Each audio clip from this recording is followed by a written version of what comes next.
આજે આપણે એકદમ ક્રીમી ટેસ્ટી અને ઝડપથી બની જાય તેવી ખીરની રેસીપી જોઈશું। ક્યારેય પણ રાંદલમાંની ખીર બનાવવાની હોય, શ્રાદ્ધ પક્ષમાં બનાવવાની હોય તો આસાનીથી બની જાય તેવી ખીરની રેસીપી જોઈશું। તો વિડીયોને એન્ડ સુધી જોતા રહેજો। તમારું સ્વાગત છે મારી ચેનલમાં અને આપ સૌને મારા જય શ્રી કૃષ્ણ। તો ચલો શરૂ કરીએ આજની આ રેસીપી।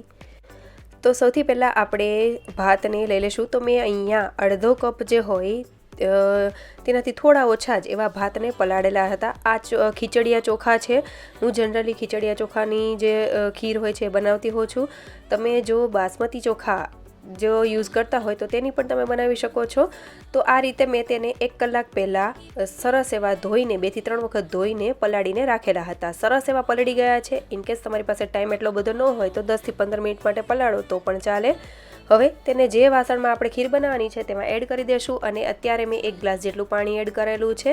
તેને આપણે એમનેમ જ બોઇલ થવા માટે રાખી દઈશું અને સાઈડમાં મેં આ રીતનું ગરમ થવા માટે દૂધ પણ રાખેલું છે। તો આશરે આ પોણો લીટર એટલે 1 લીટર કરતાં થોડું ઓછું દૂધ છે। તો મેં એમનેમ જ ગરમ કરવા માટે રાખેલું છે અને આ ભાત સારા એવા પલળી ગયેલા છે એટલે બનતા જરા પણ વાર નહીં લાગે। એટલે બંને સાઈડ મેં ગેસ ચાલુ કરી દીધેલો છે। તો ભાત થશે ત્યાં સુધીમાં દૂધ પણ ગરમ થઈ જશે।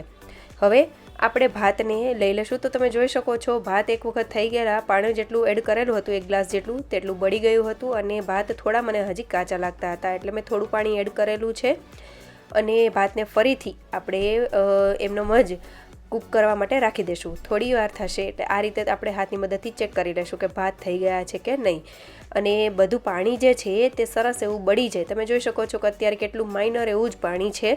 તો એટલું પાણી ચાલે પણ બહુ વધારે પાણી હોય એ રીતે ન રાખવું કારણ કે પાણી પણ આપણે બાળવું પડે।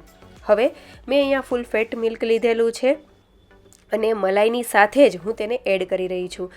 તો અહીંયા મેં અડધા લીટર ઉપર દૂધ લીધેલું છે। મેં લમસમ લીધેલું છે। તમે જોયું હશે કે 1 લીટરની તપેલી છે તેમાંથી કેટલું મેં એડ કરેલું છે। પોણો લીટર જેટલું આશરે હતું દૂધ અને અડધા લીટર ઉપર મેં દૂધ એડ કરેલું છે। તમે અહીંયા પોણો લીટરનો ઉપયોગ કરો તો પણ ચાલે। હવે આપણે બધી વસ્તુને સરસ એવી હલાવી લેશું। ભાતને આપણે બેઠા કરેલા છે એટલે નીચે જરા તો બેસી ગયા હોય, જરાક ચોટી ગયા હોય તો આપણે તેને ઉખાડી લેશું અને દૂધની આરે સરસ રીતે ઉકળવા માટે રાખી દેશું।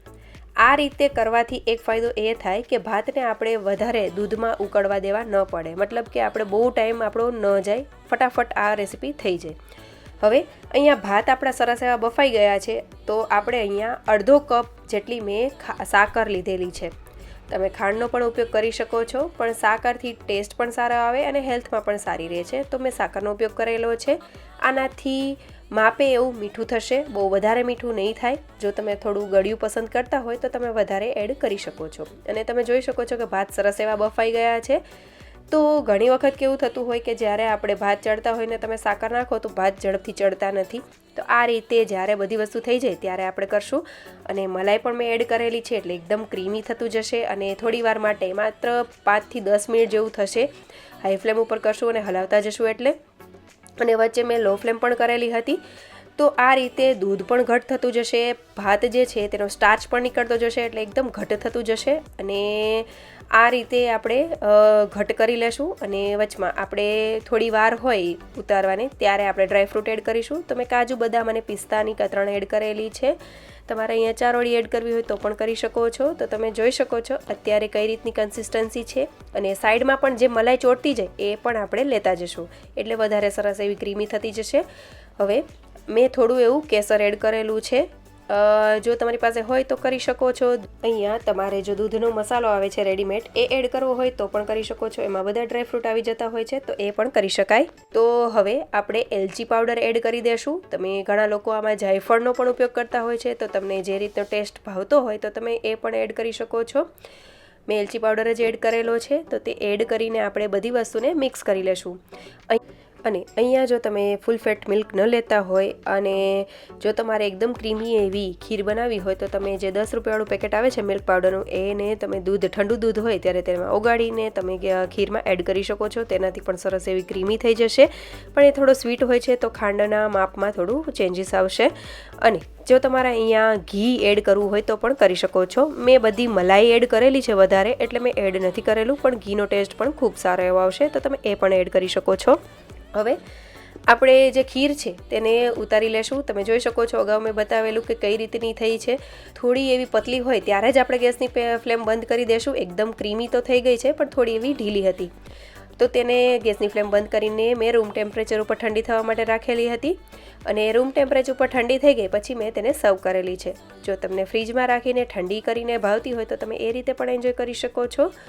આ ખીર ખાવાની ખૂબ જ મજા આવશે. એકદમ ક્રીમી એવી લાગશે, ટેસ્ટી પણ એવી જ લાગશે. તો જરૂરથી ટ્રાય કરજો. અને જે આપણે બધા ડ્રાયફ્રૂટ, એલચી, કેસર એ એડ કરેલું છે એટલે ઠંડી થઈ ગયા પછી ફ્લેવર પણ બહુ સરસ એવી આવે છે. તો હવે તેને આપણે સર્વ કરી લેશું. ઉપરથી મેં બધા ડ્રાયફ્રૂટ્સની કતરણ એડ કરેલી છે. ખાવામાં ખૂબ જ મજા આવશે. ક્યારેય પણ રાંદલમાની ખીર બનાવવાની હોય કે શ્રાદ્ધ પક્ષમાં ખીર બનાવવાની હોય કે ક્યારે એમનેમ પણ ખીર બનાવવાની હોય, જરૂરથી આ રીતે ટ્રાય કરજો. બહુ જ આસાનીથી બની જશે અને એકદમ ક્રીમી અને ખૂબ જ ટેસ્ટી બનશે. તો વિડીયો આજનો તમને કેવો લાગ્યો એ મને કમેન્ટ કરીને જરૂરથી જણાવજો. અને જો સારો લાગ્યો હોય તો લાઇક, શેર અને સબસ્ક્રાઈબ જરૂરથી કરી દેજો. Thank you for watching.